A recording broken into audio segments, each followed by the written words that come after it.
Naml by Nimra Ahmed episode 6 باب number 3 پہلا تاثر پہلا تعارف۔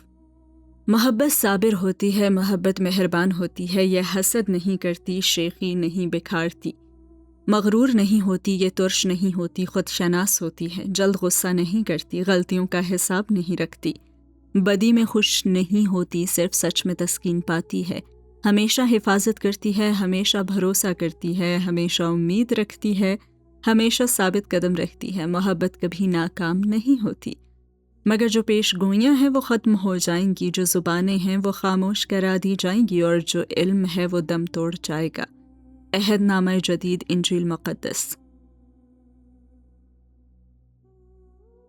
مرحوم ذوالفقار یوسف کے چھوٹے سے باغیچے والے گھر میں اس رات کسی تہوار کی طرح رونق بکھری ہوئی تھی۔ گول میز کے گرد سعدی کی والدہ اور بہن بھائی کے علاوہ وعدے کے مطابق پھپھو اور دادا بھی تھے، اور وہ بہت خوش نظر آ رہے تھے۔ بڑے ابا ندرت کو خاندان میں کسی کا قصہ سناتے ہوئے اس بات کو اپنے ماضی کی کسی یاد سے جوڑتے پیچھے چلے گئے تھے، اور اب کوئی لمبی سی مثال دے رہے تھے۔ بڑے ابا اصل میں امتحانی پرچوں میں دی گئی اس ہدایت پہ عمل کرتے ہیں جو کہتی ہے مندرجہ بالا تصویر کو مثالوں سے واضح کریں۔ وہ ساتھ ساتھ ان کی ہر بات پہ تبصرہ بھی کر رہا تھا۔ بڑے ابا نے کوئی توجہ ہی نہ دی۔ زمر البتہ مسکراہٹ دبائے کھانا کھاتی رہی۔ حنین قدرے لاتعلق بیٹھی ہوئی تھی، اور وہ بھی صرف زمر سے۔ جب پتا چلا کہ بھائی نے گردہ دیا تو آ گئی، اب بھائی اچھا ہو گیا۔ اور سیم اپنے بھائی کے کھانے اور بولنے کے انداز کی بھرپور نقالی کی کوشش میں پرجوش سا لگ رہا تھا۔ پھپھو، میں اس دفعہ سیکنڈ آیا تھا ایگزامز میں۔ مہمان کے سامنے تو وہ آواز کو اتنا معصوم اور شرمیلا بنا لیتا تھا کہ حنین نے تعجب سے گھورا، مگر وہ کہے جا رہا تھا۔ اور جو لڑکا تھرڈ آیا نا، وہ مجھ سے آگے بیٹھا تھا اور پرچی بنا کر مجھ سے پچھلے والے کو نقل کروا رہا تھا، اور میں نے اسے سیم یوسف، حنین نے اس طرح سے پہلو بدلتے ہوئے ٹوکا۔ اگر آپ ہمیں اپنی باتوں سے کچھ دیر مستفید نہ کریں تو کتنا اچھا ہو۔ راز پرانے ہو کے ساتھ ساتھ وزنی ہوتے جا رہے تھے، اس کے کندھوں پہ دھرا بوجھ اور بھی بڑھ گیا۔ سیم نے اداسی سے منہ لٹکایا، پھر زمر کو دیکھا۔ وہ کھانا ختم کر چکی تھی اور باوقار انداز میں پیچھے ہو کر بیٹھی مسکرا کر اسے ہی دیکھ رہی تھی۔ سیم کی آنکھوں میں امید جھلکی۔ پھپھو، میں بولتا رہوں؟ ہاں، تم بولتے رہو۔ زمر نے مسکرا کر سر کو خم دیا۔ وہ زیادہ پرجوش ہو کر وہی قصے دہرانے لگا۔ حنین سر جھٹک کر پانی پینے لگی۔ اس کا انداز کھچا کھچا سا تھا۔ یہ زمر نے پہلے بھی محسوس کیا تھا، اور اب تو سب ہی نے کیا، مگر سعدی نے نظر انداز کر دیا۔ اور زمر تو ویسے بھی متحمل مزاج اور میچور تھی، اس نے یوں ظاہر کیا جیسے کچھ محسوس ہی نہ کیا ہو، اور سیم کے ماتھے کے بال نرمی سے سنوارتی وہ مسکرا کر اس کو سننے لگی۔ سیم کو اب پچھلی بات بھول گئی تھی، اسے نئی فکر نے آن گھیرا تھا۔ پھپھو، بھائی جب چھوٹا تھا تو کیسا تھا؟ سعدی فریج کے دروازے کو کھولے کھڑا پانی کی بوتل ہی نکال رہا تھا، اور اس سوال پہ فوراً پلٹا۔ سعدی جیسا کوئی نہیں ہے پھپھو کے لیے، اس نے واضح سیم کو چڑھایا۔ ہاں، مگر سیم کی اپنی جگہ ہے، زمر نے سیم کا ہاتھ تھام کر کہا۔ بھائی جیسا کوئی کیوں نہیں ہے؟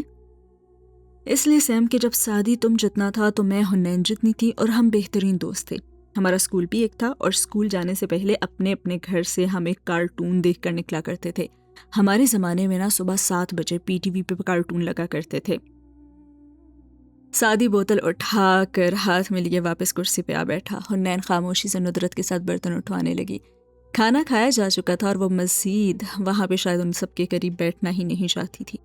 اور ہمیں گیمز بھی تو ایک ہی طرح کے پسند تھی نا زمر، سعدی یاد کر کے مسکراتے ہوئے بتانے لگا۔ ہم برف پانی، اونچ نیچ، پکڑن پکڑائی، ٹیلو ایکسپریس کھیلا کرتے تھے، اور ہاں، کنگ اور ڈارک روم اور کونا گونا بھی۔ ہاں، اور وہ ویڈیو گیمز یاد ہیں، بطخ والی سعدی، ڈک ہنٹ؟ ہم پستول سے ٹی وی اسکرین پہ فائر کیا کرتے تھے، اور اٹھتی ہوئی بطخیں گر جاتی تھیں۔ حنین نے ایک دم سر اٹھایا، میز صاف کرتے اس کے ہاتھ رکے۔ وہ پستول تو ابھی بھی پڑی ہوئی ہے ہمارے پاس، بے اختیار وہ کہہ اٹھی۔ اس پہ زمر نے مسکرا کر اسے دیکھا تو وہ ایک دم جلدی جلدی اپنا کام ختم کرنے لگی۔ اور اس پر سپر ماریو بھی تو تھی، اور ٹینکس والی ایک گیم بھی۔ اور پھپھو، یاد ہے ہم گھنٹوں بیٹھ کر مونوپلی کھیلا کرتے تھے، مگر میں مونوپلی میں ہمیشہ دیوالیہ ہو جاتا تھا، کیونکہ پھپھو اتنی اچھی پلانر تھی نا کہ سارے بہترین زمینیں وہ خرید لیتی تھی، اور میں ٹھہرا جذباتی اور ناکام پلانر، میری گوٹ تو جیل میں ہی پھنسی رہتی۔ اور سعدی، وہ ایک کارڈ گیم بھی تو ہم کھیلتے تھے، رنگ برنگے کارڈز جن پہ نمبر لکھے ہوتے تھے۔ زمر نے یاد کرنے کی کوشش کی، اور حنین جو واپس آ بیٹھی تھی پھر سے خود پہ قابو نہ رکھ سکی اور بنا سوچے بولی، وہ اونو تھی نا، ہمارے پاس ابھی بھی پڑی ہوئی ہے۔ اچھا واقعی تمہیں وہ بہت پسند تھی حنین، مجھے یاد ہے، اور تمہیں یسو پنجو اکڑ بکڑ ٹائپ گیمز بھی بہت پسند تھیں۔ زمر اب رخ بالکل حنین کی طرف موڑ کر بولی تو حنین کے لبوں پہ ایک بار پھر سے مسکراہٹ آ گئی۔ اور آپ کو اینیکولا جن بہت پسند تھا؟ خیر مجھے تو نستور پسند تھا، اور نستور کے بارے میں اپنی فیلنگز چھپانے کی بالکل قائل نہیں ہوں۔ حنین کی مسکراہٹ اور بھی بڑی۔ اور آپ کو دھواں ڈرامہ بھی تو بہت پسند تھا، ہمارے پاس کیسٹس تھیں اس کی، اور آپ ہر دفعہ داؤد کے مرنے کے سین پہ اٹھ کر چلی جایا کرتی تھی۔ اوہ حنین، میں تو یہ سمجھنے سے قاصر ہوں کہ ڈرامہ نگار اسی کردار کو آخر کیوں مار دیتا ہے جس کو ہم بہت پسند کرتے ہوتے ہیں۔ حنین نے نفی میں سر ہلایا۔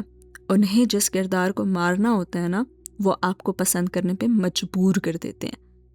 پھوپھو مجھے اونی کھیلنی آتی ہے، کیا ہم کھیلیں؟ سیم سے تو زیادہ دیر نظر انداز ہونا برداشت ہی نہیں ہوا۔ حنین چونکی، پھر مسکراہٹ دھیمی ہوئی، ذرا پیچھے ہو کر ہٹی۔ وہ کس خوشی میں آخر اتنا بولے جا رہی تھی، خود کو اس نے ڈانٹا۔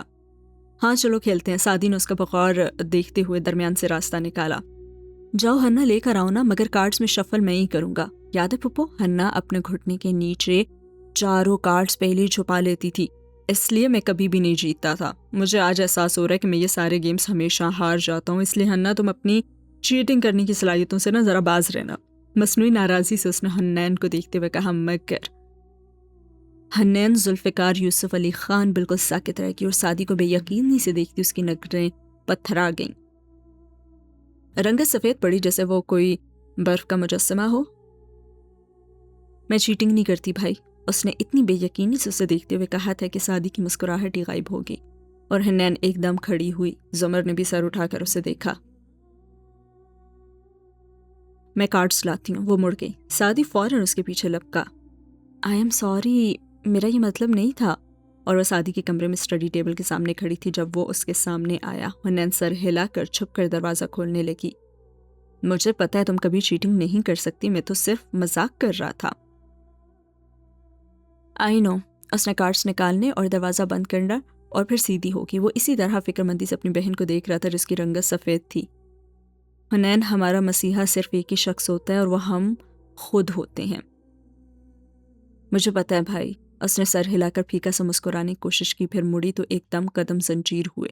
سعدی کا لیپ ٹاپ کھلا پڑا تھا۔ زمر کے آنے سے قبل وہ جو کام کر رہا تھا وہ یوں ہی رکھا تھا۔ اسکرین پہ نمبرز چل رہے تھے اوپر نیچے۔ حنین کی آنکھوں کی پتلیاں سکڑی، اس نے چہرہ ذرا آگے کیا۔ ایک ہاتھ نے دھپ سے لیپ ٹاپ اسکرین کو کی بورڈ پہ گرا دیا۔ اس نے چونک کر بھائی کو دیکھا۔ اسے دیر نہیں کراتے، گناہ ملتا ہے، چلاؤ گیم کھیلیں۔ مگر وہ یوں ہی سعدی کو دیکھتی رہی، اس کی آنکھوں میں الجھن، شک، سب کچھ تھا۔ بھائی آپ کیا کر رہے ہیں؟ مگر زمر ادھر ہی آ رہی تھی۔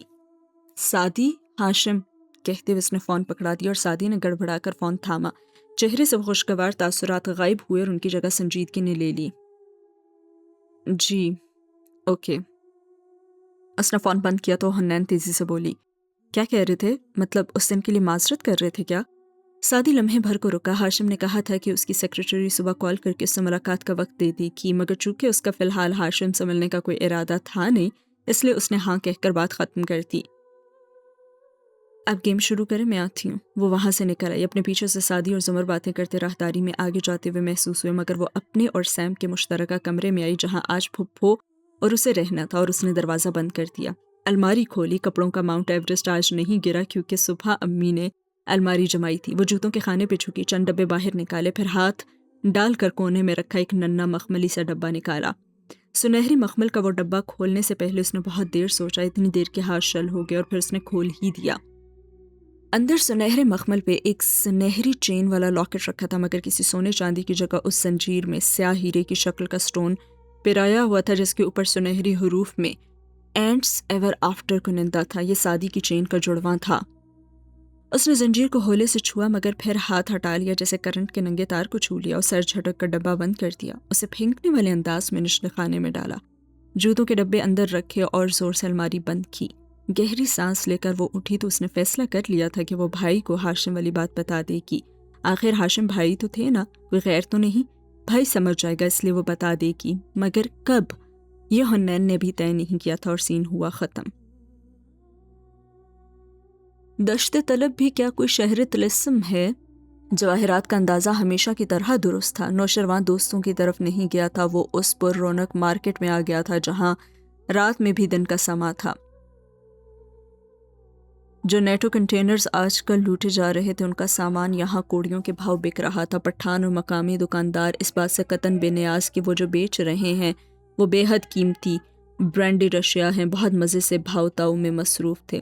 نوشروا نے کار کہیں دور کھڑی کی تھی اور اب وہ جیبوں میں ہاتھ ڈالے فٹ پاتھ پہ چلتا ہوا آگے بڑھ رہا تھا، ساتھ ساتھ اس کی متلاشی نگاہیں آس پاس چہروں کو کھوج رہی تھی۔ اسی تلاش میں وہ آگے چلتا گیا اور کافی دیر بعد ڈرائی فروٹ کی ایک دکان کے سامنے وہ جا کر رکا۔ چند ثانیے پتلیاں سکیڑ کر دکاندار کو وہ دیکھتا رہا جو صافی سے اشیاء جھاڑ رہا تھا، اور پھر آگے گیا۔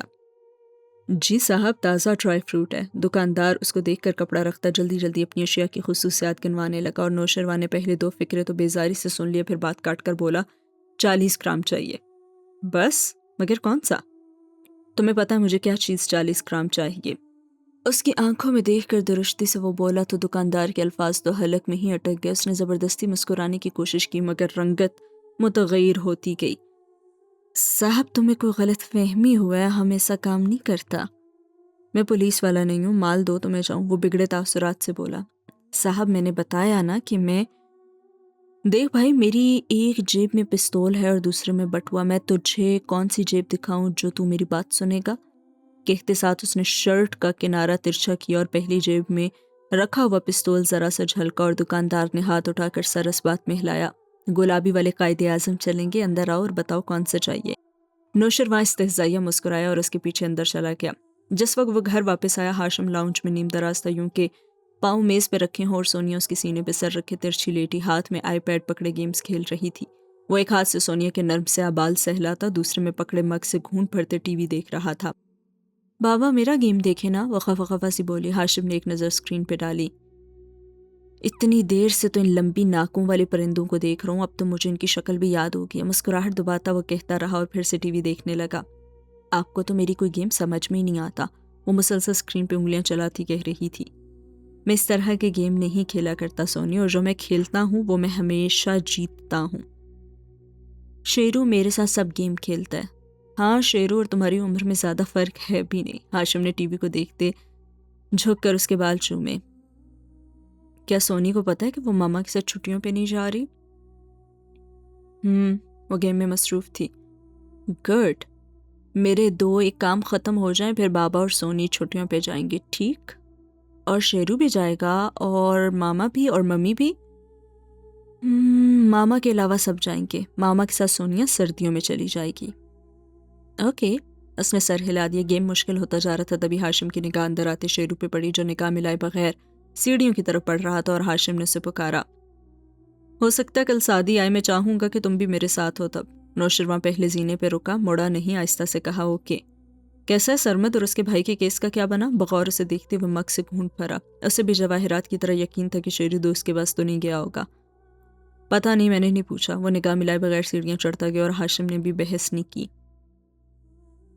اندر آ کر اس نے دروازہ لاک کیا اور اسٹڈی ٹیبل تک آیا، جیب سے پیکٹ نکال کر میز پہ رکھا۔ اس میں عجیب سے ننھے ننھے ٹکڑے تھے۔ کرسی کھینچ کر بیٹھتے اس نے دراز سے خالی سگریٹ نکالا، اس میں پیکٹ میں رکھی منشیات مسل کر بھرنے لگا۔ یہ کرتے ہوئے اس کے ہاتھ میں ذرا سی لرزش تھی، پیشانی پہ پسینہ بھی تھا۔ لائٹر جلا کر سگریٹ کے کنارے کو سلگایا اور دوسرا کنارہ لبوں سے لگایا، سانس اندر کھینچی، آنکھیں بند کی۔ کڑوا مادہ اندر اترتا گیا اور سانس باہر خارج کی تو دھوئیں کے مرغولے ہر طرف بکھر گئے۔ اس کا دماغ اب ہلکا ہوتا گیا، ہر شے سے ہلکا، ہوا سے بھی ہلکا، اور سین ہوا ختم۔ ناشتے کے بعد تیاری کی افراتفری پورے گھر میں پھیلی ہوئی تھی۔ سیم بھاگ بھاگ کر اسکول کے لیے تیار ہو رہا تھا، سادی آفس اور سمر کوٹ کے لیے۔ واپسی پہ اس نے بڑے ابا کو لے کر اپنے گھر جانا تھا، سو وہ سب سے زیادہ سکون سے بیٹھے ہوئے تھے۔ حنین ان کے قریب بیٹھی کچھ سناتی، ساتھ ساتھ تبصرہ بھی کیے جا رہی تھی جب زمر ادھر آئی۔ حنین کی بولتی زبان ذرا دھیمی ہوئی، الرٹ سی ہو کر بیٹھی، اور زمر بھی۔ حنین نے اسے نظر انداز کیا۔ ماسٹرز کے سبجیکٹ میں کرنے کا ارادہ ہے حنین؟ جھک کر جوتے کی سٹرپ بند کرتے ہوئے وہ ساتھ بیٹھی نرمی سے پوچھنے لگی، اور حنین کے تنے ہوئے تاثرات قدرے نرم ہوئے۔ لٹریچر میں یا عربی میں بھی فیصلہ نہیں کیا، پھر رکی اور اضافہ کیا، بیچلرز میں بھی لٹریچر رکھا تھا نا؟ یہ تو اچھی بات ہے، تم اتنی ذہین ہو، کچھ بھی کر لو گی۔ وہ اب جھکی ہوئی دوسرا جوتا بند کر رہی تھی اور حنین ذرا سا مسکرائی، ساتھ ہی عادتاً وہ اپنے ناخن کو اندر سے رگڑ رہی تھی کونے کو۔ مگر مجھے یاد ہے تم نے FSC میں بورڈ میں پوزیشن لی تھی اور انٹری ٹیسٹ میں بھی بہت اچھے نمبر تھے، ٹاپ میرٹ بنتا تھا نا تمہارا، پھر انجینئرنگ میں کیوں نہیں لیا ایڈمیشن؟ اور حنین کی مسکراہٹ مدم ہوئی، اس نے سر اٹھا کر سمر کو دیکھا، وہ اسٹیپ بند کر کے اٹھ ہی رہی تھی۔ لوگوں کو پتہ بھی نہیں چلتا اور وہ گردن دبا جاتے ہیں۔ اچانک سے دل پلٹ گیا تو بی اے میں داخلہ لے لیا۔ دل تو کبھی بھی پلٹ جاتا ہے نا پھپھو۔ اس کا اخبار کا کنارہ رگڑتا ناخن مزید تیز ہو گیا اور سر جھکا کر وہ بڑے ابا کو کوئی دوسری خبر سنانے لگی، البتہ اب کے انداز سست تھا۔ زمر نے جاتے جاتے مڑ کر اسے دیکھا، یہ آخری فکرہ کہتی اس کی آواز میں نہ طنز تھا نہ تلخی، بلکہ ایک عجیب سی اداسی تھی۔ وہ راہداری سے گزر کر سعدی کے کمرے کے دروازے تک آئی تو آئینے کے سامنے کھڑا نظر آ رہا تھا، کالر اکڑے ہوئے اوپر کھڑے تھے اور وہ ٹائی کی گرہ لگا رہا تھا۔ زمر ذرا سا مسکرائی، دروازہ ہولے سے بجایا۔ تو تمہارا کوئی آفس بھی ہے؟ گرہ کھینچ کر اوپر لے جاتے وہ خفکی سے پلٹا اور کالر درست کیے۔ 2 سال میں پہلی دفعہ چھٹی لی، وہ بھی صرف 2 ہفتے کی، اور باس سے چپڑاسی تک ہر بندہ گزرتے گزرتے تانا دے جاتا ہے، آپ تو ایسے مت کریں۔ ہو، اور اتنی لمبی چھٹی کیوں لی؟ اور سعدی چپ ہو گیا۔ جج پہ آخری دنوں میں پریشر ڈالنا تھا، ماموں کا نکلوانا تھا، ہاشم بھائی کا لیپ ٹاپ ہیک کرنا تھا جس کا موقع آپ کے توسط سے ہی مل گیا، اور اب ان فائلز کو کھولنا ہے مگر چھٹی ختم۔ یہ سب اس نے صرف سوچا تھا، جب بولا تو محض اتنا کچھ ریسرچ ورک کر رہا تھا، اسی کو مکمل کرنا تھا۔ اچھا چلو پھر ویکنڈ پہ ملنے کا پلان کرتے ہیں۔ جی آپ تو شادی میں نہیں آئیں گی نا؟ اس نے سرسری سے ذکر چھیڑا، وہ جو مڑنے لگی تھی چونک گئی۔ کس کی شادی؟ اب پورا رشتہ معلوم نہیں، مگر جس لڑکے کی شادی ہے وہ ہمارا بھی رشتہ دار ہے، اور اس حماد کا بھی۔ حماد اور کرن اس لیے تو آئے ہوئے ہیں آسٹریلیا سے، وہ بھی ہوں گے شادی پہ، اور کرن کاردار خاندان کو بالخصوص بلوائے گی، وہ سب بھی ہوں گے، سو ادھر آپ حماد کا سامنا نہیں کر سکیں گے، مجھے پتہ ہے، اس لیے آپ کا کارڈ ادھر آیا تو میں نے امی سے کہا کہ پھپھو کو نہ بھیجیں، وہ نہیں آئیں گی۔ زمر کے لب بھینچے اور آنکھوں کی پتلیاں سکڑیں، سینے پہ بازو لپیٹ کر اسے تندی سے دیکھا۔ اور تمہیں کیوں لگا کہ میں اس کا سامنا نہیں کر سکتی؟ آپ نہیں کر سکتی، تبھی تو خاندان میں کسی تقریب پہ آپ جاتی نہیں ہیں۔ خیر آپ نے نہیں جانا تو کوئی بات نہیں، میں سمجھ سکتا ہوں، بہت سمجھداری سے اس نے کہا۔ میں اس لیے نہیں جاتی کیونکہ وقت نہیں ملتا، اور ویکنڈ پہ وقت ہوگا پھر، وہ تیزی سے بولا۔ زمر نے بے دہانی سے ہاں کہا تو اس نے تیزی سے پوچھا، مطلب آپ چلیں گی؟ میں دیکھوں گی، وہ رک کر بولی، پھر گھڑی دیکھی، اسے اب چلنا تھا۔ وہ نکلی تو سعدی مکمل تیار ہو کر نکھرا نکھرا سا باہر نکلا۔ لاؤنج میں بس بڑے ابا تھے، حنین سونے چلی گئی تھی، انہوں نے اسے سوالیہ نظروں سے دیکھا۔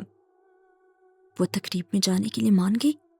بالکل، مسکرا کر کہتے ہوئے اس نے چائے کا کپ اٹھایا اور سامنے بیٹھا، اور بڑے ابا نے تعجب سے اسے دیکھا۔ تم نے کیسے راضی کیا اسے؟ میں کہتا تو وہ کبھی نہ مانتی۔ اب آپ کے پاس سعدی یوسف جیسا دماغ تھوڑی نہ ہے۔ گھونٹ بھرتے وہ مسکرایا، پھر کچن کی طرف رخ کر کے آواز لگائی، امی آپ ناشتہ لاہور سے لا رہی ہیں یا کچن سے؟ کچن سے میں نے جوتا پھینکا ہے تمہارے قد کا لحاظ کیے بغیر، وہ ٹرے اٹھائے مصنوعی خفگی سے بولتی آ رہی تھی، اور سعدی نے دادا کو دیکھا۔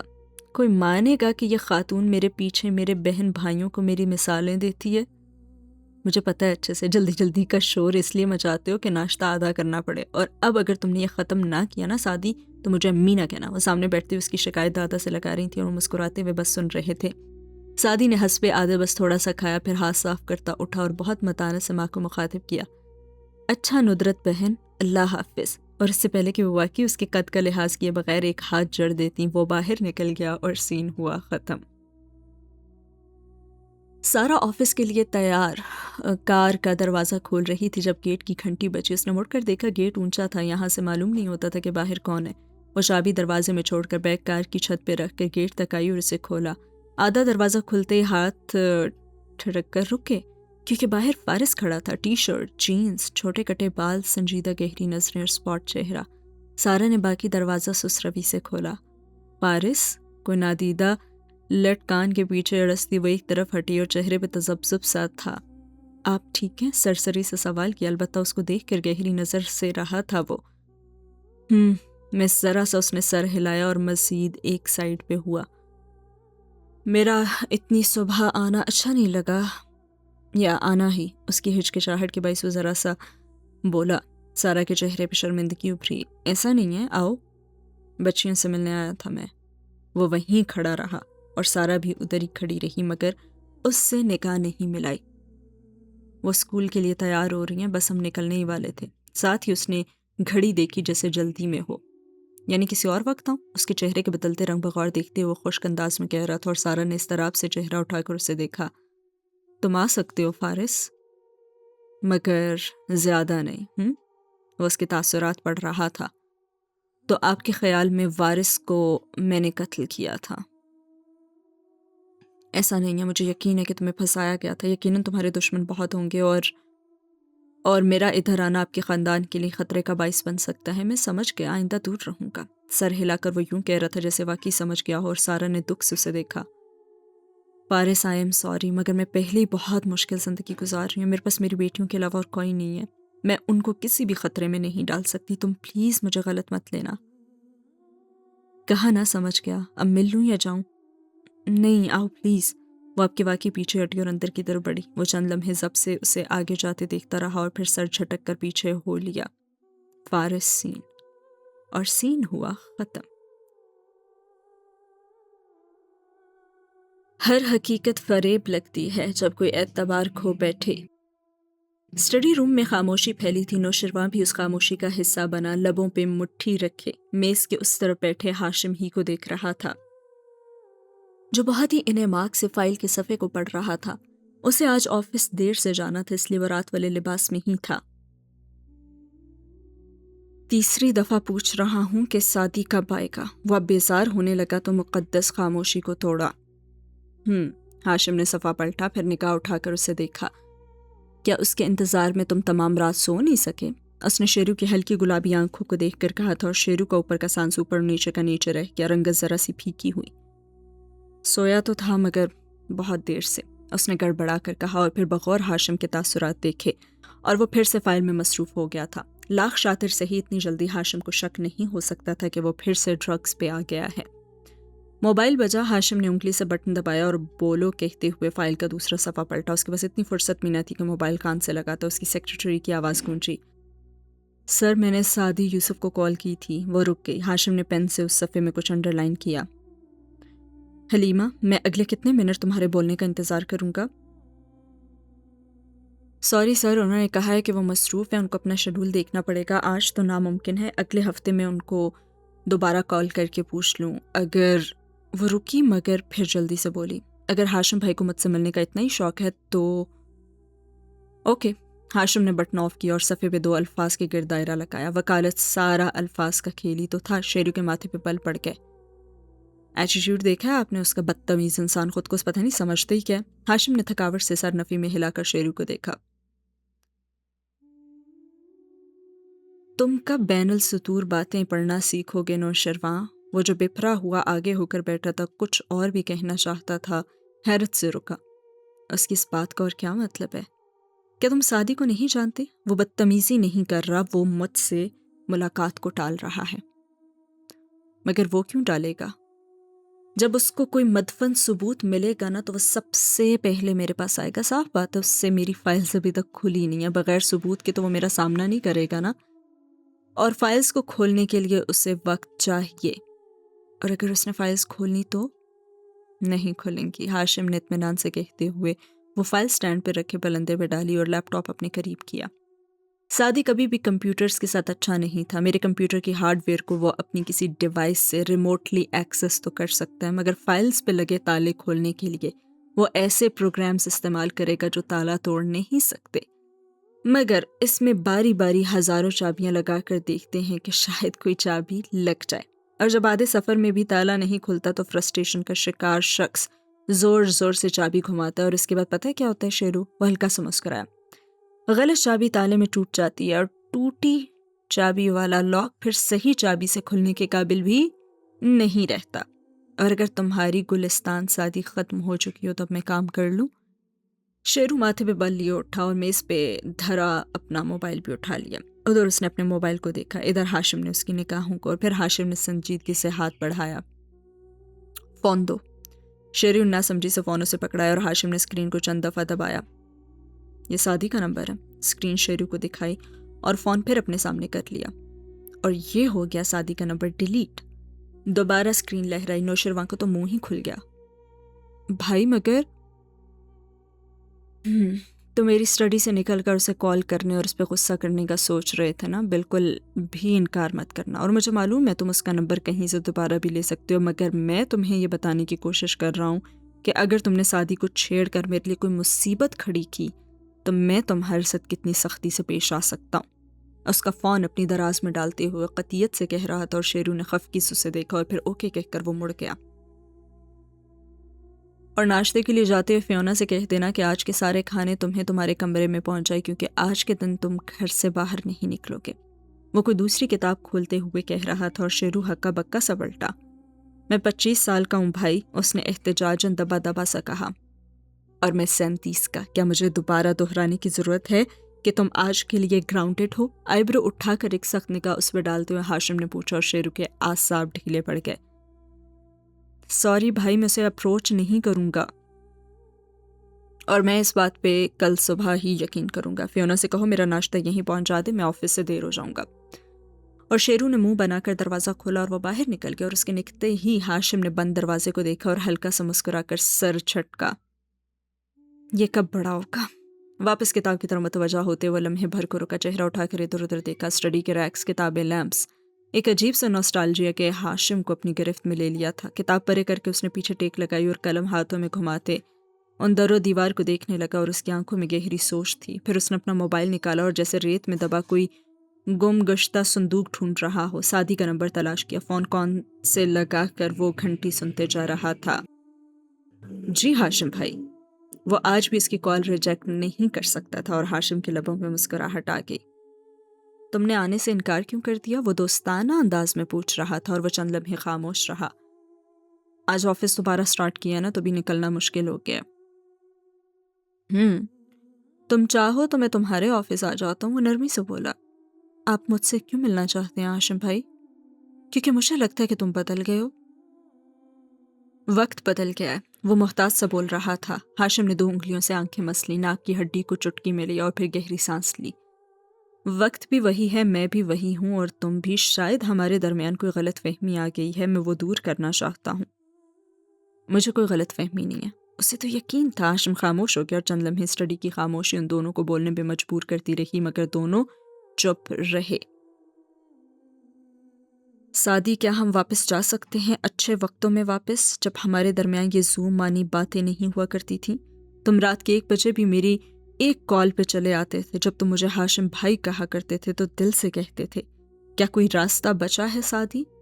اور جواب آیا کہ شاید نہیں، اور ہاشم نے موبائل بند کر کے میز پہ ڈال دیا۔ اسٹڈی کے در و دیوار پھر سے بولنے لگے، اس کی سماعتوں میں اچھے وقتوں کی بازگشت سنائی دینے لگی۔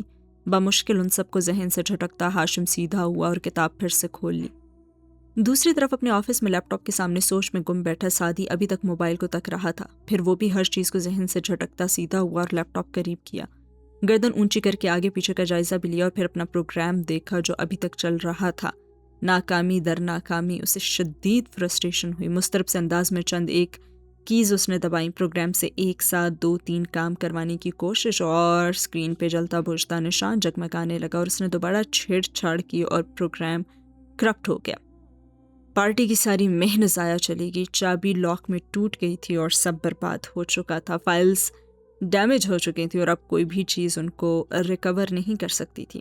اس نے سر دونوں ہاتھوں میں تھام لیا، وہ واقعی کمپیوٹر کے ساتھ اچھا نہیں تھا، اور وہ بغیر ثبوت کے کسی سے بھی مدد بھی نہیں مانگ سکتا تھا۔ وہ کیا کرے؟ اس نے سر اٹھا کر اپنے آفس کو اجنبی نظروں سے پھیکی پڑی رنگت کے ساتھ دیکھا۔ دوبارہ سے ہاشم کا کمپیوٹر؟ ناممکن، اب تو ہاشم اس کو اپنے قریب بھی نہیں پھٹکنے دے گا۔ اور ایک وقت تھا جب اس نے یاد کرنے کی کوشش کی، اچھے وقتوں کی ساری کہانیاں فضا میں آج بھی ان منٹ روشنائی سی لکھی تھیں، اور سین ہوا ختم۔ 7 سال پہلے عشرت رفتہ کو آواز دیا کرتی تھی، ہر نئے لمحے کی دہلیز پہ جا کر یادیں۔ کانٹریکٹ لا کی کلاس میں مخصوص خاموشی تھی، باہر اترتی شام کی سرسراہٹوں میں اندر کاغذ پہ قلم گھسیٹنے کی آواز مدغم ہو رہی تھی۔ تمام طلبہ غور سے سنتے یا سننے کی اداکاری کرتے لیکچر کی جانب متوجہ تھے، جو لیکچر کا اختتام کرتے ہوئے حسب عادت کہہ رہی تھی۔ میرا خیال ہے میری اتنی لمبی تقریر آپ میں سے بہت سوں کی تو سمجھ میں آ گئی ہوگی، اور اگرچہ میرا خیال درست ہے تو چند ایک کی سمجھ میں بھی نہیں بھی آئی ہوگی۔ اس لیے وہ چند ایک ابھی یا امتحانات سے قبل میرے پاس فارغ وقت میں آ کر اپنی کنفیوژن کلیئر کر لیں، اور اگر آپ نے ایسا نہ کیا تو اپنے رزلٹ کی خرابی کی تمام تر ذمہ داری صرف آپ کی کندھوں پہ ہوگی، رائٹ؟ نرمی سے مسکرا کر کہتی زمر یوسف کی آنکھیں پوری کلاس پہ مرکوز تھیں، اور اس نرمی میں بھی روب تھا۔ آدھے کیچن میں بندے گھنگریالے بال، شفاف جل، ناک میں سونے کی بالی کی طرح نت، اور ہاں ابھی آنکھوں کے گرد ایک دو جھریاں بھی نہیں پڑی تھیں۔ چند ایک طلبہ طالبات نے ہاتھ بلند کیے، کنفیوژن کلیئر کی۔ وہ تحمل سے جواب دیتی رہی، اور ایسا کرتے ہوئے اس کی نگاہ ہال کے ایک ایک چہرے سے گزرتی اس اجنبی شناسا کے چہرے پہ ٹھہر گئی۔ لبوں میں مبہم سی مسکراہٹ والا وہ شخص اس ایوننگ کلاس میں 4 روز سے آ رہا تھا، اور ہر دفعہ اسے دیکھ کر لاشعور میں کوئی احساس جاگزیں ہوتا، جیسے وہ اسے کہیں دیکھ چکی تھی، مگر وہ شعور اس چہرے کو کسی نام کے ساتھ فٹ نہیں کر پا رہا تھا، سو وہ نظر انداز کر کے کلاس پر خاص کرنے لگی۔ اسٹوڈنٹس یک کے بعد دیگرے اٹھ کر جانے لگے۔ زمر نے میز سے اپنی چیزیں سمیٹیں، ان کو ترتیب سے بیگ کے مختلف خانوں میں رکھا، نفاست سے فائل اور کتابیں جوڑیں، بیگ کندھے سے لٹکایا اور سر اٹھایا تو وہ شخص سامنے ہی کھڑا تھا۔ کہیے میں آپ کی کیا مدد کر سکتی ہوں؟ وہ سر جھکا کر بیگ کی زپ بند کرتے ہوئے بولی، اور میز کی چمکتی سطح میں اس کا عکس دکھائی دے رہا تھا، لمبا چوڑا، کافی سمارٹ، 28-29 سال کے لگ بھگ، ہلکی آنکھوں اور چھوٹے کٹے بالوں والا وہ شخص۔ میں کروں آپ کی مدد؟ اس نے نرمی سے کہا، مگر لاپرواہی کا عنصر غالب تھا۔ زمر نے بے اختیار سر اٹھا کر دیکھا۔ سوری، میں مائگریٹ ہو کر ادھر آیا ہوں۔ انگلی سے کان کی لو مسلتا ہوئے ادھر دیکھ رہا تھا۔ اس کا انداز غصہ نہیں دلاتا تھا، ورنہ کوئی ایسی بات کرتا تو شاید اس کے سر پہ ہی لگ جاتی۔ تو 4 دن سے آپ مجھے دیکھ کر ذرا ہاتھ سے اشارہ کیا، ذرا کنفیوزڈ ہیں اور زمر نے بامشکل تعجب چھپایا۔ آئی ایم سوری، مجھے یاد نہیں اگر ہم پہلے مل چکے ہیں، ابھی تک میرے رجسٹر میں آپ کا نام بھی نہیں پہنچا۔ شاید کئی سال پہلے، اب تو یاد بھی نہیں ہے۔ پھر ذرا سے اس نے شانے اچکائے، اور زمر بھویں سے کوڑے اسے ہی دیکھ رہی تھی تو وہ ذرا سا مسکرایا۔ میں فارس غازی ہوں، سعدی کا ماموں۔ اور زمر کے بھنچے آئیبرو ڈھیلے پڑے، لب اوہ میں سکڑے، چہرے پہ پہلے حیرت اور پھر شرمندگی ابھری۔ آئی ایم سوری، میں نے واقعی نہیں پہچانا، میں شاید آپ سے ملی بھی نہیں کبھی، مگر آپ کو کیسے پتا میں سعدی کی؟ سمپل، اس نے کندھے جھٹکے۔ سعدی نے بتایا تھا کہ آپ شام میں ادھر پڑھاتی ہیں اور صبح سعود رانا کے چیمبر میں ہوتی ہیں۔ اوہ، مگر اس نے مجھے نہیں بتایا۔ میرا مطلب ہے کہ آپ سعدی کے وہی ماموں ہیں نا جو… وہ گڑبڑا کر رکی۔ جی وہی جو ستیلا ہے، مگر پھر ذرا سا مسکرایا اور زمر کے رخسار گلابی ہو گئے۔ نہیں، میرا مطلب تھا وہ جو آئی بی انٹیلیجنس میں ہوتے ہیں اور کہیں سندھ وغیرہ میں پوسٹڈ ہیں، کیونکہ سعدی کے نیب والے ماموں سے تو اکثر ملاقات ہو ہی جاتی ہے۔ جی میں کئی سال سے ادھر تھا، اسی ہفتے آیا ہوں۔ کلاس قریباً خالی ہو چکی تھی اور وہ دونوں ساتھ ساتھ باہر نکلے، اور راہداری میں ایک ستون کے ساتھ کھڑے ہو کر زمر نے اس کی طرف رخ کرتے ہوئے پوچھا، تو پھر آپ میری کلاس میں کیسے؟ ڈونٹ ٹیل می ہماری کلاس میں آپ کسی کی جاسوسی واسوسی کرنے آئے ہیں؟ اور اس بات پہ تو فارس ہنسی پڑا اور پھر نفی میں سر ہلایا۔ میں جاسوس نہیں ہوں، جاسوسوں کا ڈپارٹمنٹ الگ ہوتا ہے، میں تو یوں ہوں جیسے پولیس آفیسرز ہوتے ہیں، مختلف کیسز پہ کام کر رہے ہیں۔ ہاں ادھر پڑھنے آیا ہوں میں۔ وہ گردن ذرا سا جھکا کر عادتاً ناخن سے کان رگڑتا ہوا کہہ رہا تھا، اور ساتھ میں شاید وہ چوئنگم بھی چبا رہا تھا۔ اچھا تو کیا نوکری چھوڑ دی؟ نوکری کے لیے تو پڑھ رہا ہوں، پہلے زیادہ پڑھ نہیں سکا تھا نا، چھوٹی پوسٹ پہ بھرتی ہوا تھا۔ اب ترقی تو ملتی رہی ہے، مگر لاء کی ڈگری ہمارے لیے بہت اچھی ہوتی ہے، ترقی کے چانسز بڑھتے ہیں۔ پھر رک کر زمر کا چہرہ جیسے جانچا۔ کیا آپ کے والد نے نہیں بتایا کہ کس طرح وہ نوکری اور نوکری سے پہلے میری مدد کرتے رہے تھے؟ نہیں بالکل نہیں، میرے ارد گرد کے لوگوں کو خاموش تحفوں کی عادت ہے شاید۔ زمر نے مسکرا کر گہری سانس لی۔ برے وقتوں میں انہوں نے قرض دیا مجھے، احسان تھا ان کا۔ انفیکٹ مجھے یاد آ رہا ہے سعدی کے سوتیلے، سوری چھوٹے ماموں، آپ کی امی تو کافی ویل آف سی تھیں۔ مجھے باقی آپ کا فیملی ٹری بالکل یاد نہیں ہے، یہ بھی ندرت بھابھی نے شاید کبھی ذکر کیا تھا۔ جی اورنگزیب کاردار میرے ماموں، وہ ویل آف ہیں، میری امی نہیں۔ کچھ نہیں چھوڑا میرے لیے سوائے نصیحتوں کے۔ پھر سے بے نیازی سے شانے اچکا کر وہ ہنسا، اور زمر بھی ساتھ ہی ہنستی۔ پھر اس نے کلائی پہ بندی گھڑی دیکھی۔ اوکے فارس، اچھا لگا آپ سے مل کر۔ آپ کو پڑھائی یا یونیورسٹی میں کسی بھی قسم کی مدد چاہیے تو آپ مجھے ہمیشہ اپروچ کر سکتے ہیں، اب تو ملاقات ہوتی رہے گی۔ وہ اب رخصت چاہ رہی تھی، مگر اس سے پہلے کہ وہ پلٹتی فارس نے عجلت میں پکارا، کیا آپ ہاشم کی شادی میں آئیں گی؟ زمر جاتے جاتے واپس پلٹی، نہ سمجھی سائبرو اٹھائے۔ سوری، کون ہاشم؟ اوہ کیا ندرت آپا نے نہیں بتایا؟ میرا کزن ہاشم، اس کی اگلے ہفتے شادی ہے، انہوں نے سادی لوگوں کی پوری فیملی کو بلایا، آپ سمیت۔ اور زمر نے چند لمحے سوچا، پھر کندھے اچکا دیے۔ میں بالکل بھی نہیں جانتی آپ کے کزن کو، لیکن اگر وہ بلائیں گے تو دیکھیں گے۔ اور فارس نے سر ہلا کر گویا جانے کی اجازت دے دی اور وہ ایک الوداعی مسکراہٹ کے ساتھ مڑ گئی۔ فارس وہاں کھڑا تب تک اسے دیکھتا رہا جب تک وہ راہداری کے دوسرے سرے پہ گم نہیں ہوگی، اور پھر ایک دم چونکا اور خفیف سا ہو کر سر جھٹکا۔ وہ خوبصورت تو نہیں تھی، پھر بھی اچھی کیوں لگ رہی تھی؟ سادی کی پھپھو تھی اس لیے شاید۔ وہ خود کو مطمئن کر کے غیر مطمئن وہاں سے پلٹ گیا اور سین ہوا یہاں پہ ختم۔ خدا ہے محبت، محبت خدا ہے۔ مرحوم ذوالفقار یوسف کے گھر میں باتوں کا شور، ٹی وی کی آواز اور رات کے کھانے کی مہک ہر سو پھیلی تھی۔ لاؤنج کے 3 سیٹر صوفے کے کنارے پہ بیٹھی زمر دوسرے سرے پہ موجود ندرت سے کہہ رہی تھی، آپ مجھے بتا ہی دیتی کہ آپ کا بھائی آ رہا ہے، میں مائگریشن اور دوسرے کاغذی معاملات میں اس کی مدد ہی کر دیتی۔ بہت مشکل ہوئی ہوگی نا اسے تو۔ بس اس کی اچانک ہی پوسٹنگ ہوئی، ادھر آیا اور گھر کھولا۔ وہیں اپنے اورنگزیب ماموں کی اینیکسی میں رہتا ہے، وہ اس کی ماں کے حصے میں تھی نا۔ آپ ذکر ہی کر دیتی ہیں، اور تم تو ادھر آؤ ذرا۔ میرا سارا بایو ڈیٹا اپنے ماموں کو دے دیا اور مجھے آگاہ بھی نہیں کیا۔ کتنی شرمندگی ہوتی رہی مجھے اگر میں اس کو ڈانٹ دیتی۔ کمرے سے نکلتے ساتھ ہی کو خفکی سے پکارا اور وہ سیب کھا رہا تھا اور کھاتے کھاتے کندھے ذرا سے اچکائے اور مسکراتا ہوا سامنے کشن پہ آ کے بیٹھا۔ سوری، میں تو بھول ہی گیا۔ اور ہاں، اس نے کسی کزن کی شادی کا بھی ذکر کیا ہے۔ زمر نے یاد کرتے ہوئے ندرت کو دیکھا، انہوں نے سر ہلایا۔ ہاں، ہاشم کی شادی ہے اگلے ہفتے۔ کون ہاشم؟ سادی نے سیب پہ دانت گاڑتے رک کر پوچھا۔ فارس کے ماموں کا بڑا بیٹا ہے، تم لوگ نہیں جانتے، میں نے بھی عرصہ پہلے ہی دیکھا تھا۔ اصل میں زمر فارس ادھر ہوتا جو نہیں تھا نا، تو اس سے جڑے بہت سے لوگوں سے بچوں کا تعارف بھی نہیں ہے۔ خیر اب تو وہ آ گیا تو اس کی وجہ سے وہ ہمیں بھی بلائیں گے۔ ندرت بات کرتے ہوئے مسلسل 6 سالہ سیم کے ہاتھ پکڑ پکڑ کر اس کو میز کی چیزیں اٹھانے سے روک رہی تھیں، اور وہ عادتاً ہر شے اٹھا کر پھینکنا چاہتا تھا۔ اس پہ نظر رکھو، میں ذرا روٹی اتار لوں، کھانا کھا کے ہی جانا تم زمر۔ سادی اور اسے ایک ساتھ مخاطب کرتے وہ اٹھیں تو زمر نے کلائی پہ بندی گھڑی دیکھی۔ او ہو امی منتظر ہوں گی، دیر ہو جائے گی۔ ویسے پکا کیا ہے؟ مٹر قیمہ۔ ندرت بھی مسکرائی اور سادی بھی۔ اب پڑ گئی نا پھوپھو سوچ میں۔ سوچنے والی بات ہی نہیں ہے، مجھے جلدی جانا تو یہاں کھا نہیں سکتی، مگر پیک تو کروا سکتی ہوں۔ ندرت مسکراتے ہوئے کچن کی طرف چلی گئی تو وہ سادی کی طرف متوجہ ہوئی۔ اسکالرشپ کے لیے ناموں کا اعلان ہو گیا؟ مگر اسی ہفتے ہونا ہے۔ پھر وہ ذرا مایوس ہوا۔ مجھے نہیں لگتا کہ مجھے اسکالرشپ ملے گا، میں تو نارمل سا اسٹوڈنٹ ہوں، مجھ سے بہتر امیدوار ہوں گے وہاں، مگر مجھے یقین ہے کہ تمہیں اسکالرشپ مل جائے گا۔ سادی کا چہرہ امید سے چمکا۔ اچھا، آپ کو کیسے یقین ہے؟ یہ یقین ہے ریاضی کا سوال نہیں جو اس کی کوئی لاجک بھی ہو، بس ہے تو ہے۔ اس نے ذرا سے کندھے اچکائے۔ چلیں سب نام لکھوائیں، ہم پارٹی کر رہے ہیں۔ اندر سے 13 سالہ حنین بولتی ہوئی آئی۔ اس کے ماتھے پہ کٹے ہوئے بال گرے تھے، ناک پہ چشمہ تھا اور لبوں پہ شرمگی مسکراہٹ جو صرف زمر کو دیکھ کر آتی تھی۔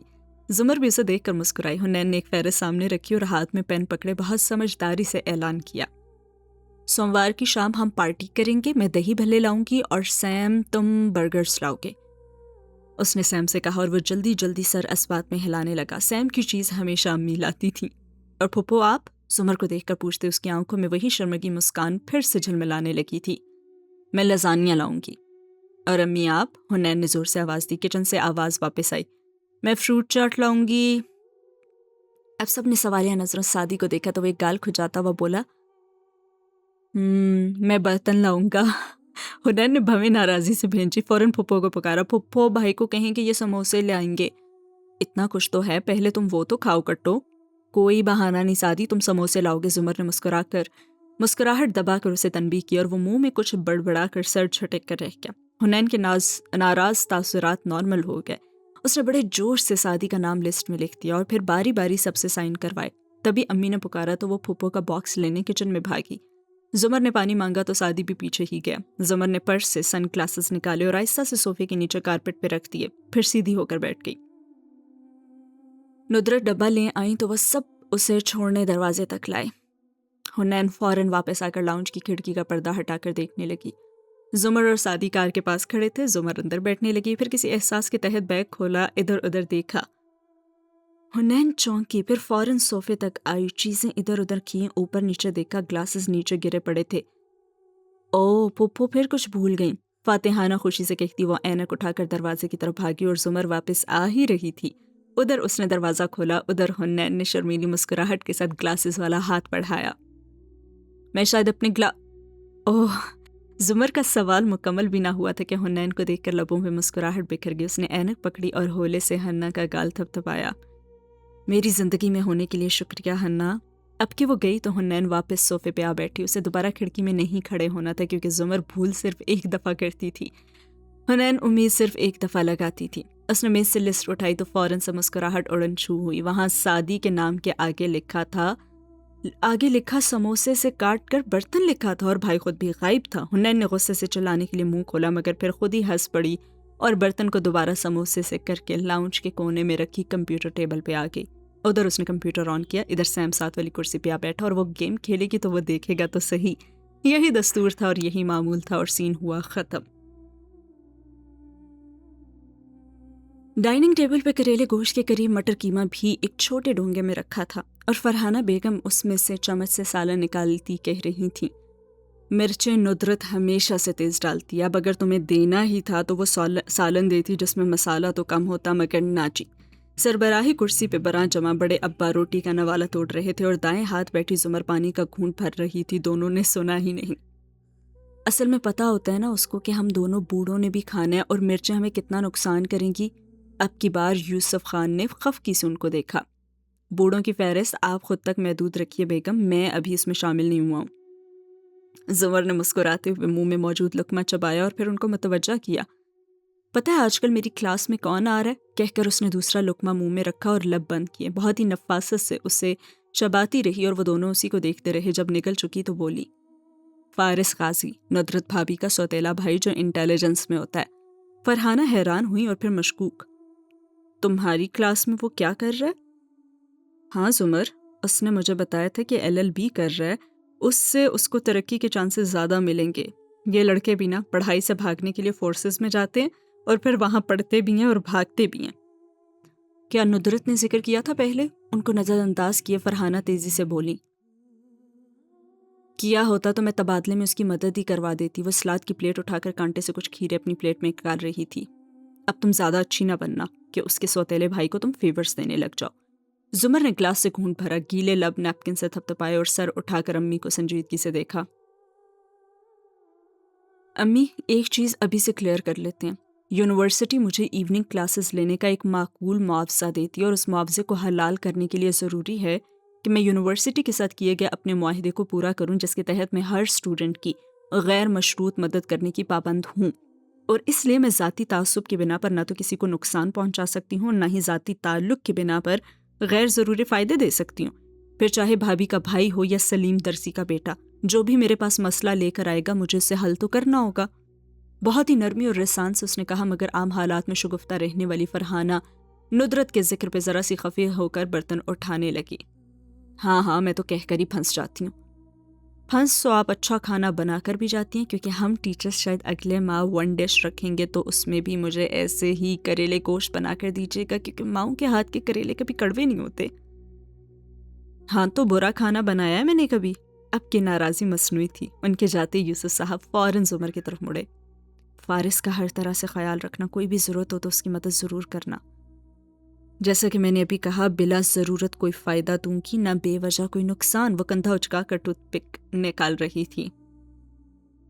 ویسے آپ کا ذکر کر رہا تھا وہ، سرسری سے کہا، اور بڑے ابا چونک کے کچن کو دیکھا، پھر اس کو۔ اچھے لوگوں کی اچھی عادتوں میں سے ایک دوسروں کو اچھے لفظوں میں یاد رکھنا بھی ہوتا ہے۔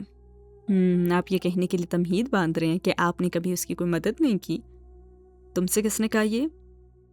جب آخری دفعہ میں نے چیک کیا تھا تو میرے اوپر وہی تو اتری نہیں تھی۔ وہ بہت اطمینان سے نیپکن سے ہاتھ صاف کر رہی تھی۔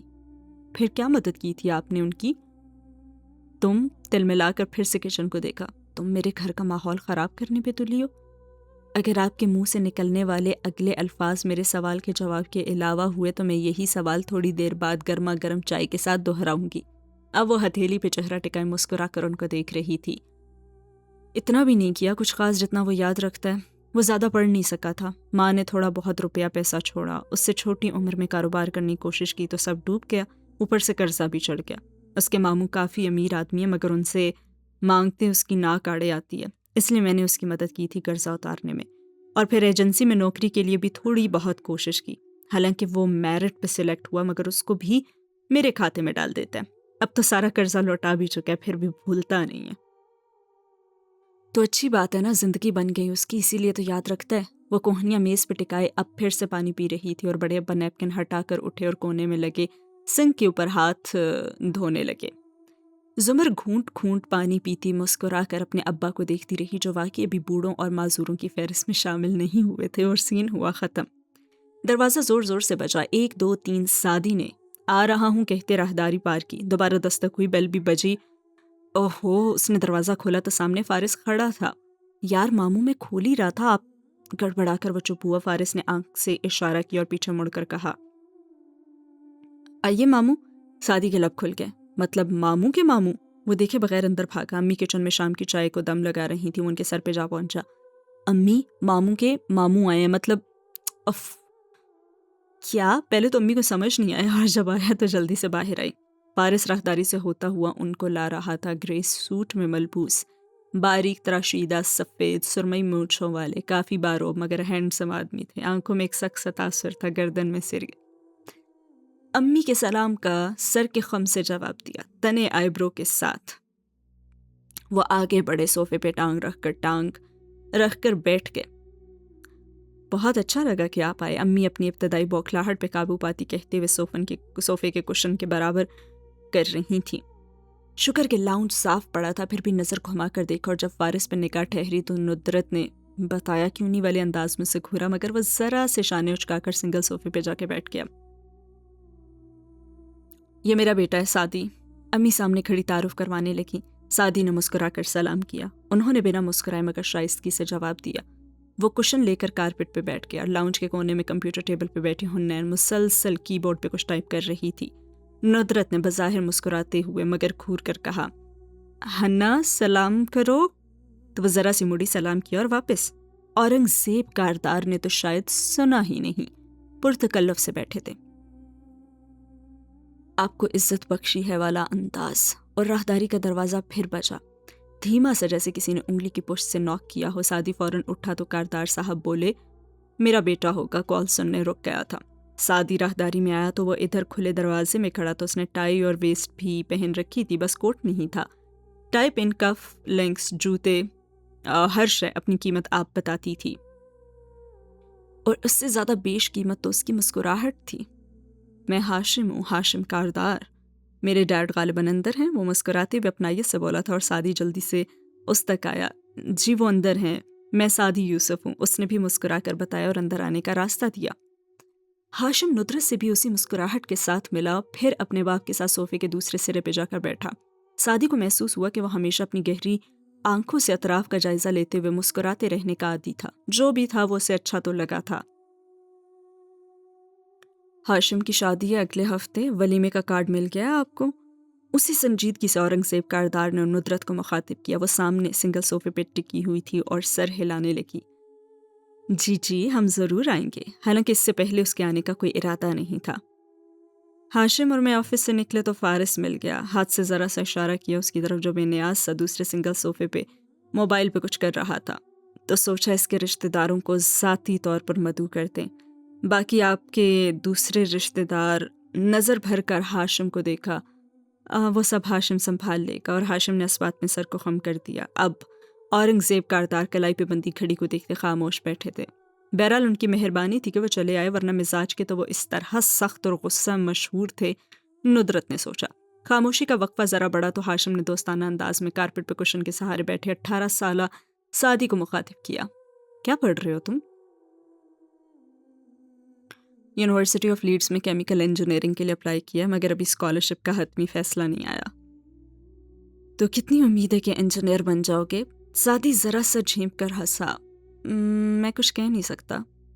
پھر بھی گھر میں ایک بچہ ایسا ہوتا ہے جس کے بارے میں ماں باپ کو بچپن سے یہ امید ہوتی ہے کہ وہ سب سنبھال سکتا ہے.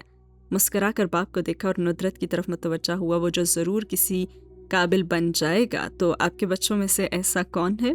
پھر سعدی کو دیکھا. کیا وہ تم ہو؟ ہم تینوں میں سے بھی ایک کا سب کو پتا ہے کہ اس نے انجینئر ضرور بننا ہے، باقیوں کا کوئی پتہ نہیں. اور وہ ایک میں نہیں ہوں بالکل بھی. ہاشم نے شاید اس جواب کی توقع نہیں کی تھی، تبھی تعجب سے آئیبرو سوال اٹھایا تو کمپیوٹر چیئر گھومی، ماتھے پہ کٹے بالوں والی لڑکی سامنے ہوئی اور ہاشم کو دیکھتے ہوئے سنجیدگی سے بولی، وہ میں ہوں، حنین ذوالفقار یوسف خان عرف ہنّا عرف کٹو بیگم۔ سعدی اتنا آہستہ سے بڑبڑایا کہ اپنے سوا کسی کو آواز نہیں آئی۔ گڈ، ہاشم نے مسکرا کر اسے دیکھا۔ وہ بے نیازی سے واپس گھوم گئی۔ حنین تو انجینئر بن ہی جائے گی، یہ سارا خالہ کی طرح پڑھائی میں بہت اچھی ہے۔ کیا فارس کی کوئی اور بہن بھی ہے؟ اورنگ زیب کاردار نے چونک کر فارس کو دیکھا۔ وہ موبائل سے نظریں ہٹائے بغیر ہاتھ مسلسل چلاتے ہوئے بولا، نہیں، وہ وارث کی بیوی ہے۔ اصل میں سارا میری فرسٹ کزن بھی ہے، تو بچے بچپن سے خالہ بولتے ہیں۔ بعد میں اس کی شادی میرے بھائی سے ہو گئی تو ان کی ممانی بھی بن گئی، ندرت نے تفصیل سے بتایا۔ مگر سعدی کو اس نامکمل تعارف پہ بے چینی ہوئی۔ وہ یو کے گئی ہوئی ہیں پی ایچ ڈی کرنے، اور وہ پروسیس ڈیزائن میں پی ایچ ڈی کرنے والی پہلی خاتون ہے۔ ہاشم نے مسکرا کر سر ہلایا۔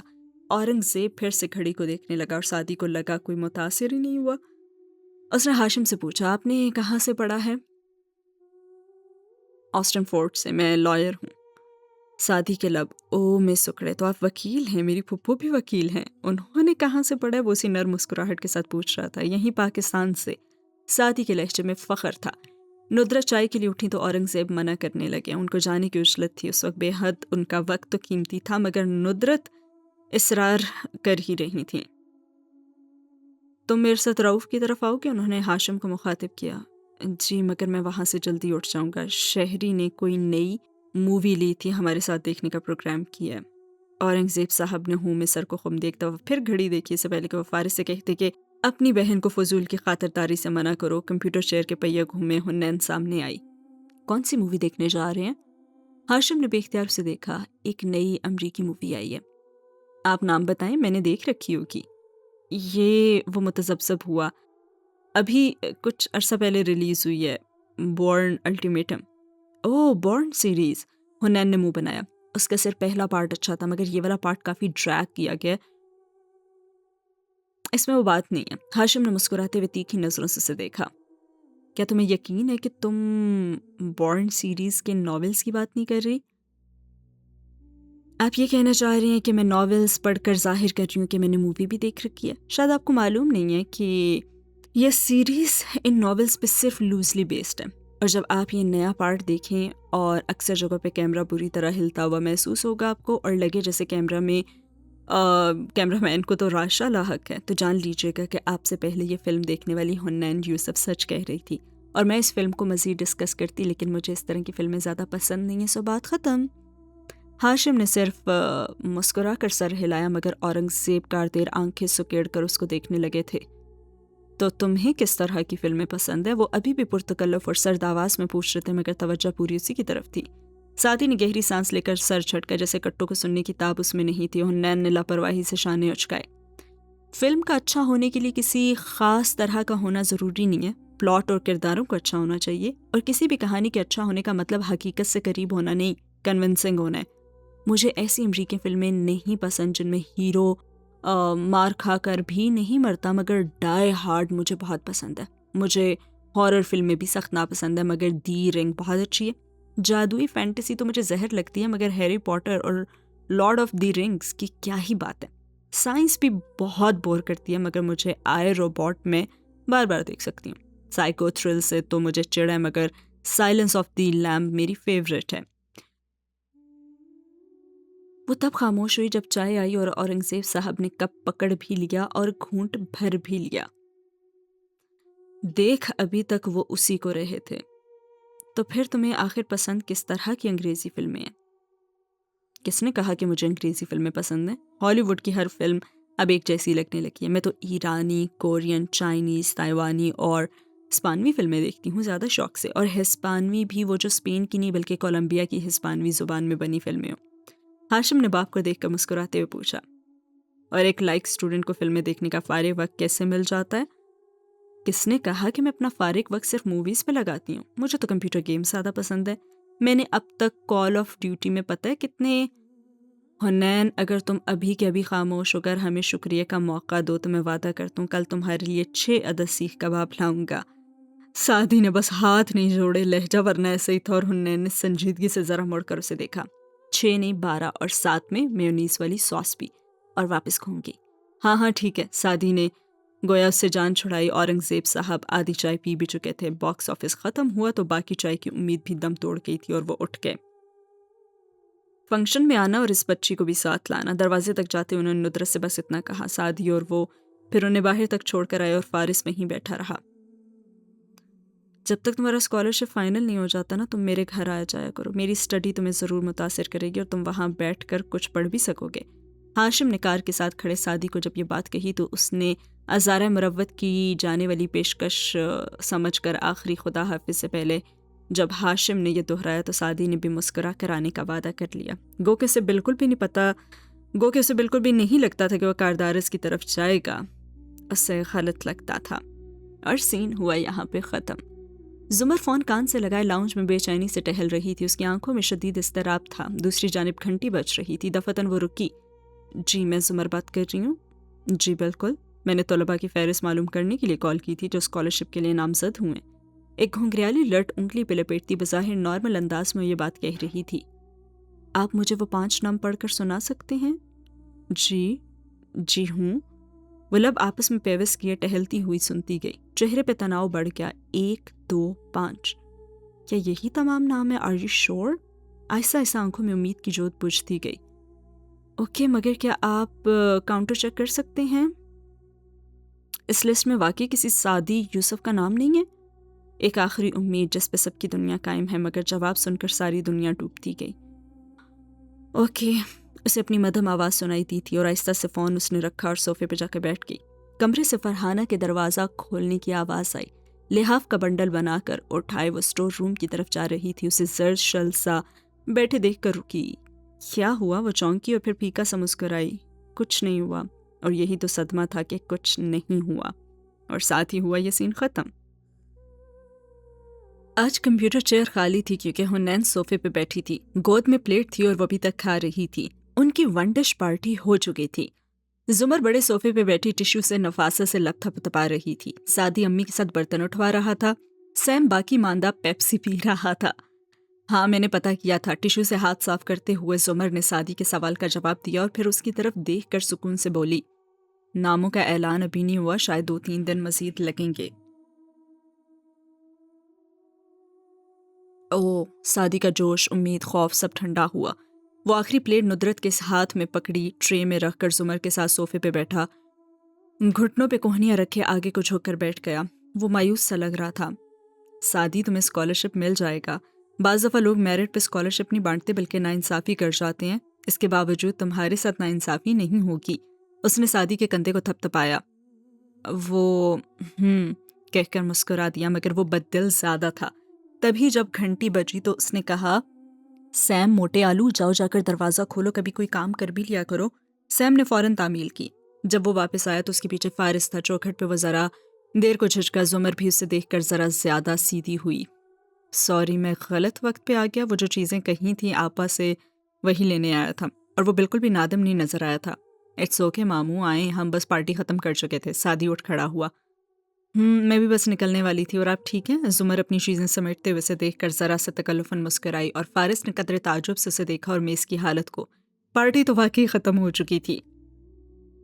صبح آپا نے تو کہا تھا کہ زمر اور بچوں نے شام کو پارٹی کرنی ہے، میں لیٹ ہو گیا یا ان کے 6 جلدی بج گئے، اس نے سوچا، پھر سر جھٹکا۔ اسے کیا، وہ تو اپنی چیزیں اٹھانے آیا تھا۔ ہاں ٹھیک ہے، اسے کل صبح لینی تھی وہ چیزیں، لیکن اگر جلدی آ گیا تو کیا ہوا؟ ہاں یا I'm fine۔ اس نے کندھے اچکائے، پھر کچن کی طرف رخ کر کے آواز دی، آپا میرا بیگ دے دیں تو میں جاؤں؟ تم ابھی آ گئے، میں سمجھی کل آؤ گے۔ ندرت ہاتھ صاف کرتی حیرت سے ادھر آئی۔ اچھا بیٹھو، میں لاتی ہوں۔ زمر نے اپنی چیزیں سمیٹ لی تھی، صرف کار کی چابیاں ہاتھ میں پکڑ رکھی تھی۔ اب اسے اٹھنا تھا، مگر حنین سامنے بیٹھی بہت ہی دل جمی سے پنجر سے بوٹی الگ کر کے کھا رہی تھی، اور زمر نے اسے دیکھا تو وہ ادھر ہی دیکھ رہی تھی۔ گھر کا سب سے پورا اعتماد بچہ پھپھو کے دیکھنے پہ شرما جاتا تھا، مسکرا کر کھانے لگی۔ زمر بھی مسکرا دیا اور فارس کو دیکھا جو ابھی تک کھڑا تھا۔ سعدی نے سنگل صوفے کی طرف اشارہ کیا، بیٹھ جائیں، یا کاٹتا تو نہیں ہے؟ مگر وہ نظر انداز کر کے آپا کی طرف بڑھ گیا جو اسے اندر سے اسی کا بیگ لا رہی تھیں۔